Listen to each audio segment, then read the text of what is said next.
Hi, and welcome to the Money Tips No One Told You podcast, presented by First Pioneers Federal Credit Union.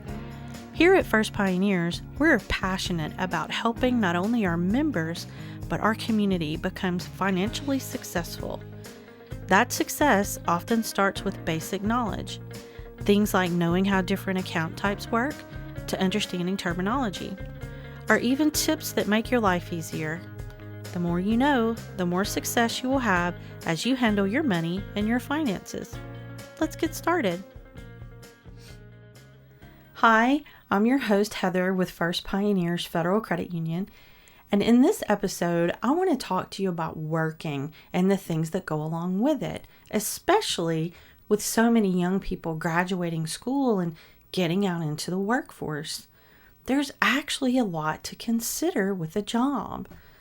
I remember my first job, no one told me anything about how it worked, and it was a bit of a learning curve, filling out the tax forms, what the benefits really mean, and how working can actually cost you. Let's start with the hidden cost of working.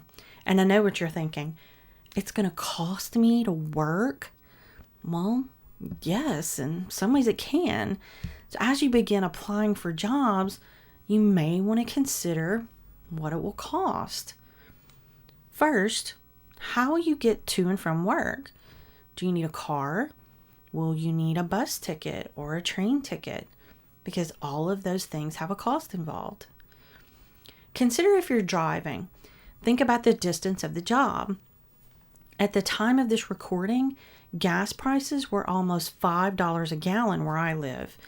So if you commute a long distance, this will take up a large part of your budget. Sometimes you need to consider how much you'll make on the job.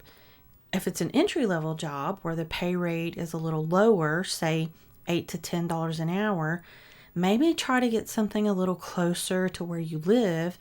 Otherwise, you may be spending a fair amount of your check on your commute. Now, of course, if it's a job you really want or it will advance your career, it may be worth it to you for the extra cost. And if that's the case, consider if it's worth living closer to the job. Now, that's a big expense on its own, so really weigh out all those costs carefully before you make a decision. If you start or change jobs, does that affect your childcare needs? Look at how this new job will be different from your current situation and how the cost will change before you make a decision on taking that new position. Another thing people don't often consider is any clothing or uniform requirements. For example, at my credit union, we wear uniform shirts and our credit union provides those to us, but we supply our pants, and the pants have to be a certain color in order to match the uniform code. So if you don't have much in the way of a work wardrobe, this may be a bit of an expense up front to start your job. Ask if there are certain clothes you'll need. What about shoes? Ask that as well. My son had a job recently that required all black shoes, which of course his weren't. So we needed new shoes and new pants to meet the dress code. What was really helpful for him is that the requirement was for khaki pants, and he had some already from his school uniforms. So he was able to use those for a time as we gradually added in some new ones. If you do have this sudden expense, there are ways to get creative to find what you need. See what you have in your closet that you can start with. Maybe you can borrow from someone or even check thrift stores. There's often brand new clothes there available for a great bargain. Along with that thought, I would consider grooming cost as well. Some places will require that your hair be a certain length, or at the very least, they want it kept neat and trimmed. And if you're coming out of school or a similar situation where maybe it didn't matter as much, you may need to consider a few more frequent trips to the barber or the salon to keep that hair looking nice and neat. The next bit is more about professional requirements or training you may need for a job or a chosen career path. Some jobs will require you join a professional organization or even a union, and those often come with dues of some kind. Now, the employer may pay that for you, or it may be an expense that you have to cover. It's best to ask how that'll be handled. If you're working a job that requires any tools or equipment, make sure you know who's responsible for that. Think jobs like construction. Also consider creative jobs, especially if they're contract or freelance work. You may need to provide your own equipment for that as well. You probably provide your own computer and maybe even any specialty software that you need. That's really going to depend on the company and what their need is. There are also jobs that require certain licenses or certifications. Examples of jobs that require licenses are teachers, land surveyors, doctors, lawyers, cosmetologists, nurses, and even electricians. Now, certification examples would be things like plumbers, heating AC installers, and some healthcare jobs. You may even find one necessary for things like web developers and certain IT jobs as well, so keep that in mind. I recommend doing some research on the type of job or career that interests you before you look for a new job or if you're looking to change careers. Not only can that give you a feel for what the career path would look like, you can also discover any requirements you might need to meet before getting those jobs. There are several options for education or training that you can consider to get you ready for those next steps. For years there was a push for young people to go to college, and many of us did. But this left a gap in workers for other professions that don't require a college degree. How you choose to continue your education is not a one-size-fits-all path. You have to look at what's right for you and consider what kind of training you may need to get you moving towards a job or career you will enjoy. Maybe it is a 4-year degree, but there are other options out there as well. So 4-year college is where you'll earn a bachelor's degree and then you can move on to a master's or a doctorate or even to specialty schools like medical or nursing or pharmacy if that's the thing you want to do. But consider there are also 2-year colleges that offer a bit of a different path. There you can earn an associate's degree, which can be in things like technology, engineering, electronics, business, and so many more. Again, see what's right for you if you choose a college path. You can also consider a trade school to learn the skills you need. Now, the advantage of a trade school is the tuition is usually lower and the degree path is shorter. Often, you'll have a career diploma, a certification, or a license within 6 weeks to a year with the focused curriculum that a trade school offers. So this would be for things like a plumber, electrician, welder, IT, even culinary and cosmetology and hairstylist. The list is actually really long and worth a look. There are several professions that will hire people to apprentice with them, which allows you to learn on the job as you get qualified and go through any of the certifications that you need. I've seen this a lot with plumbers, electricians, and HVAC, which are heating and AC people in particular. Other people go a completely different route and choose the military. Now, this can help you get your school paid for, and in many cases, you may learn a trade while you're enlisted. In fact, I have a friend who became a helicopter mechanic in the military, and that became his career after he was discharged. There's something else I'm not sure people always consider. Your career may not be available in the town you live in, or it may not be at the level you want it to be. Take something really creative like acting, for example. In my town, there's community theater, there's even the occasional commercial, especially doing voice work. But if you want to be a paid actor, that would be really difficult to do full time here. Just like if you want to be an oceanographer, you have to go to the water. What I'm saying is, be prepared to make choices.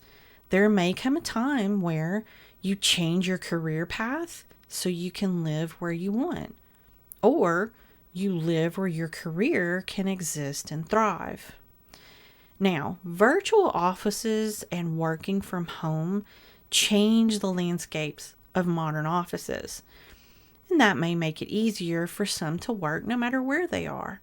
But for others, it still just really isn't an option.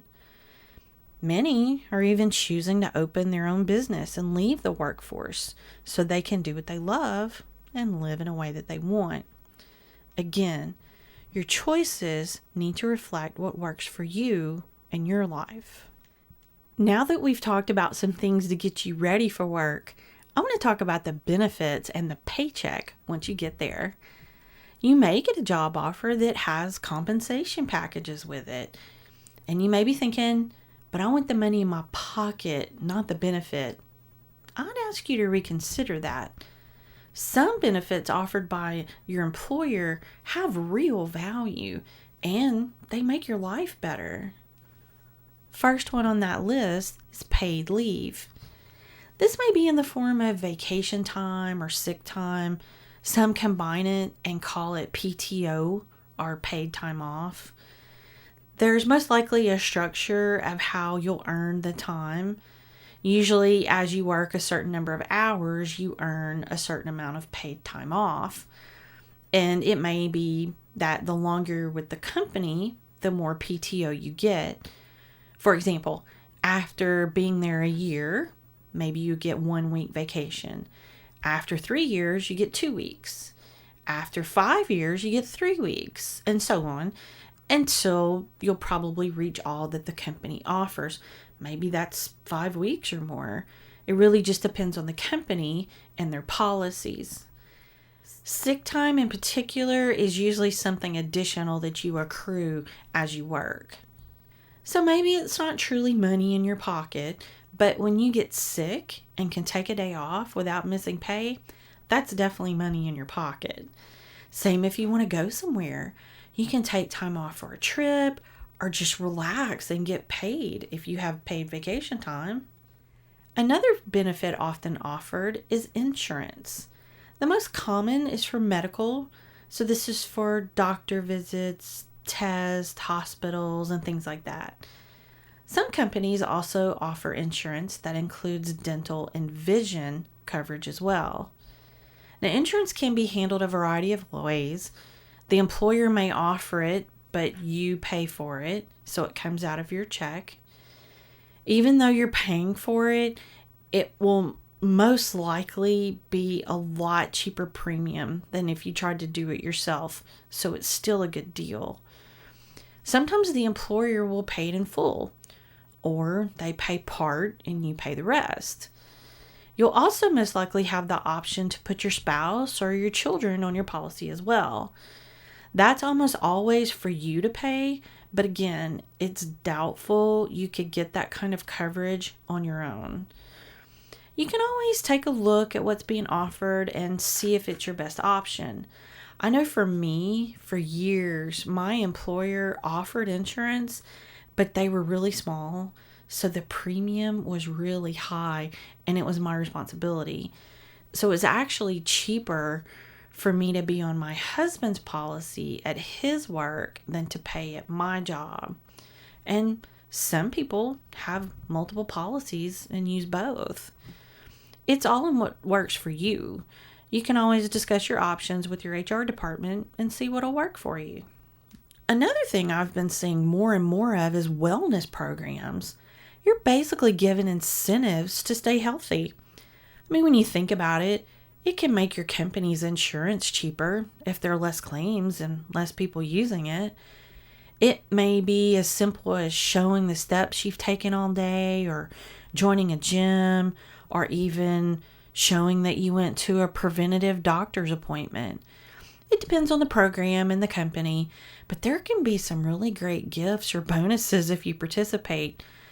I would check them out for sure if there's something that your company offers like that. Another great and important benefit that some employers offer is a savings plan. Now, this can come in several forms. One would be a 401k, which is for your retirement. And with a 401k, they will take an amount that you agree on and put it in a 401k account for you. Some employers will even match those funds in some way. So if you do 3%, they do 3%. So it makes your money add up a lot faster. Usually how that works is if you ever leave that job, the money you put in can move with you. It's always yours. It's always your money. The money the company put in may be able to come with you as well. Find out when you're vested in your company. When you're 100% vested, then you're entitled to your investment as well as the money the company invested. Now, this could be 5 years, 8 years. It really just depends on the company structure. And if you do change jobs, you can just roll that 401k maybe into the 401k wherever you go, or you could roll it into what's called an IRA, and you can get that at your credit union or your bank. Now, for young people, they don't often think about saving for retirement. But let me tell you, it comes fast, and before you know it, it's here, and you're getting older, and you need to start saving. If you start at 18, though, you could have over $1 million waiting for you when you reach retirement age. So it is so worth it to take advantage of that 401k. Always do it if it's offered. Even if the amount you put in it is small, do it. How many of you have an option for an HSA account? That's a health savings account. It allows you to put money in the account before taxes so that you can save for medical expenses. I remember we had one of those years ago, and it was really helpful for when you had a big bill come up. You could reach into that account and help pay for it instead of it coming out of your budget. So that's something to really consider if your employer offers it. Sometimes an employer will even do a match on those, similar to what they do on a 401k. Now, you may find it called an FSA or a flexible savings account. The HSA and the FSA, they're similar in the respect that they're both for medical expenses, but there can be some differences. So if your employer offers one of those, just make sure to ask exactly how it works before you sign up. But it can be very helpful if a big medical expense comes up. So something to think about. The last thing on my benefits list is training or tuition assistance. Did you know that some employers will pay for you to get trained for things that are important to the company or that help you do your job better? Others offer tuition assistance while you're in school, specifically when you're working in the field that you're studying in school. Oh, and let's not forget about employee discounts. Buying things where you work can be at a really nice discount. So that's a nice little bonus to have. Now that you've gotten the job and chosen your benefits, let's talk about your pay stub. I know it can be a bit of a sticker shock for a first-time worker. I'm pretty sure my son said, where's the rest of my money? Yeah, welcome to adulthood. $10 an hour may seem great until you realize you only take home about $8.50 of that. So on your stub, you'll see deductions that you can't really control. One of those is for federal taxes, one's for state, And then there's ones for Social Security and Medicare. There'll also be deductions for anything we just talked about before that you are responsible for, like your insurance or your 401k contribution. Another thing to be aware of is if you have any judgments or child support that can be ruled as a wage garnishment, that'll be taken out of your check as well. Now, of course, you should know that amount based on the agreement that was made. And one more thing I want to go over today. How many of you got stumped the first time you filled out a W-4 when you started a job? Sometimes I'm still not sure I did it right, especially if it's been a while. And now that my son is an adult, I have to do it differently. I remember my first job was before texting. I had to call my mom to see what to do. But how you fill out a W-4 can affect how much tax is taken from your check. So let's quickly go over what a W-4 will ask you for. First, it will ask you for your personal information that identifies you, and it indicates whether you plan to file your taxes as a single person, a married person, or a head of household. Now, if you're single, then you file as such. If you're married and have concerns about whether enough tax is being taken out so that you don't owe when filing season comes, know that if you choose married filing jointly, they take less taxes out of your check. If you choose married filing separately, they take a higher amount. So when you actually file your taxes, it may give you a higher return as you've overpaid. But if you're concerned that you won't pay enough, you may want to consider that married filing separate option. I know I always preferred a refund versus possibly owing. You do have an option on the W-4 to ask for extra withholding as well. Let's say you have a freelance job or something like that where you know you'll owe additional taxes.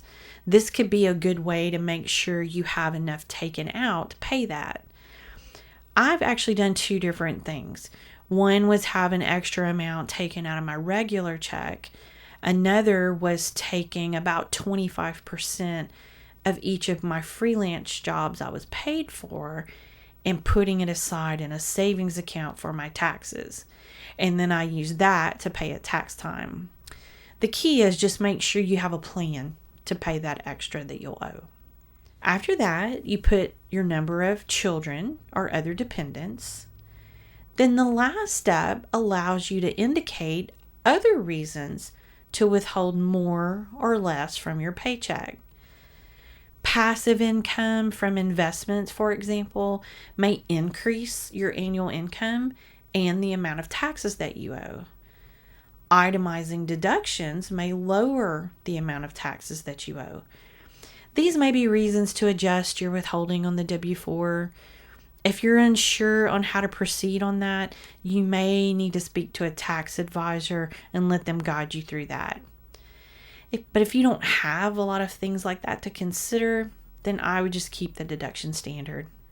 Wow, if only getting a job was easy, huh? I know it can sometimes seem like a lot to think about, but so much of these things are good things and things that are helpful to us. And remember, if you have questions about your pay stub or the benefits that your company offers, find your HR department or your supervisor and ask them questions. Oh, while you have them there and you're asking them questions, see if your company has direct deposit.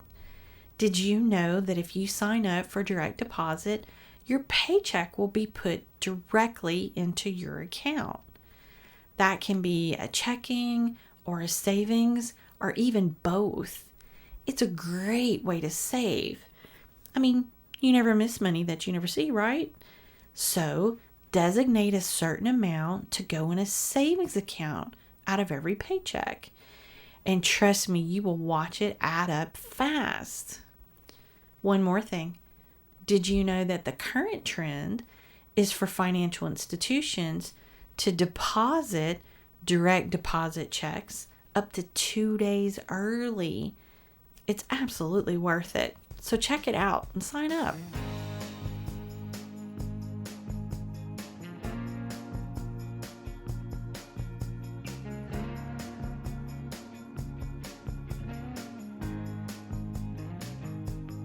Okay, guys, before we go today, join us for our employee spotlight segment. So here at First Pioneers, we're all a big family and we want you guys to meet ours. So today I have with me Mandy. Hi, Mandy. Hey. Thanks for being here today. I tell you what, why don't you introduce yourself to our listeners? Sure. So my name is Mandy Falsgraf. I work in the online banking department, which is new to us. I actually have been here for about 2.5 years, a little bit over. I started off as a teller and worked my way up. Online banking is my favorite. I absolutely love working with all of my members, helping them. It can be frustrating for our members sometimes trying to do online banking, which is totally understandable. And I feel like I have the patience and understanding to be able to help them. So it's super exciting. It's new, it's growing, and it's awesome. That's great. And I know they really appreciate that help that you can give them For because that can sure. be a daunting thing. Yes. Okay, well, let's get into your questions. So, what are your hobbies?